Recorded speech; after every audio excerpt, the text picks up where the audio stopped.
Is now the right time to buy real estate in Manhattan? With the third quarter numbers just in, there are some bright spots, but there are a couple of challenges, and you need to be aware of both before you make any big moves. I'm Julia Boland, and I have been bringing transparency to the very complicated Manhattan real estate market for my buyers and sellers for over 23 years. Whether you're looking to invest or find your dream home, I will be breaking down the numbers of the third quarter 2024 Manhattan Real Estate Report in this video, so you can decide for yourself if now is the time to dive into the market. Let's start with some bright spots. Closed sales were up 2% year over year and 6% compared to last quarter. That's the first time we've seen growth in key demand indicators since the third quarter of 2022. Why the increase? Well, mortgage rates began to cool down after their spike in the third quarter of 2022. This, paired with the Fed's recent rate drop, helped release pent-up demand. Days on market is also down 18% from last quarter, signaling that buyers are moving fast. Signed contracts are also up 8% from last quarter. But let's not get too carried away because signed contracts are still down 20% compared to last year. We had a strong spring market this year, which trickled over into the summer numbers. But as we get into Q4, sales could slow down for external reasons. We have a presidential election, we have global uncertainty, and of course, it's the holiday season. Inventory levels remain stable, but here's where it gets interesting. The inventory levels dropped 34% compared to last quarter. Manhattan ended the third quarter with 6,477 listings on the market. Yet that's down 14% from second quarter inventory numbers. Condo co-op and new development listings all declined last quarter, which means this quarter buyers could be frustrated by not having options. And speaking of new development, listings are down 5%, which is the lowest level we've seen since 2016. When it comes to pricing, the market is shifting in favor of buyers. Last quarter, the average price per square foot dropped 6% to $1,734. And the median square foot price dropped 9% to $1,271.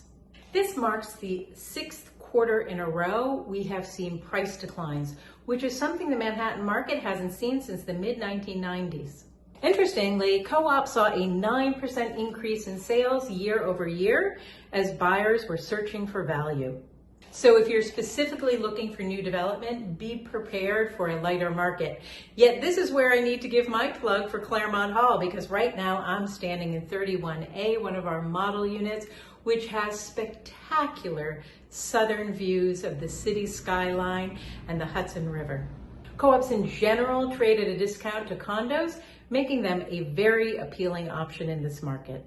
Now, let's dive into some neighborhood-specific trends, because people are always saying, Julia, how much is it for a studio or a one-bedroom or a three-bedroom? But the truth of the matter is it depends what neighborhood in Manhattan you're looking for. Starting with the Upper West Side, sales increased by 4%. And while the price per square foot dropped a little bit, the median price actually went up on the Upper West Side, thanks to lots of new development sales. Here's what you can expect in terms of pricing. Studio will run $450,000 to $685,000, one bedroom $750,000 to $1.23 million, two bedrooms $1.32 million to $2 million about, and then three bedrooms $2.67 to up to $5.8 million. Next up is the East Side, which saw a 6% increase in sales. But the average price per square foot dropped a whopping 23%. That was largely due to an absence of high-end sponsor sales last quarter. Midtown is looking hot. Sales jumped 5% and the median price is up 5%. These numbers are driven by some record-setting, attention-grabbing sales at the Aman building, which traded for over $10,000 a square foot. Is now a good time to buy New York City real estate? Well, the prices are down, but it really does depend on what you're looking for. The overall trend is that buyers are certainly finding value. That is true in co-ops and even for some resale condominiums. While inventory is low and prices are favoring buyers in many submarkets, we could see a lull in the fourth quarter due to the presidential election and holidays, which means you won't have competition as a buyer. And if you're a seller, just make sure your property sparkles and is well priced. If you're ready to jump in, now might be the time to take advantage of softer prices and negotiate a great deal. Curious to see how these trends affect your buying power and do a deep dive into the market with me? Reach out today for a no obligation consultation. I would be happy to talk to you. Thinking of selling? You can also visit the link in the description to find out how much your home is worth.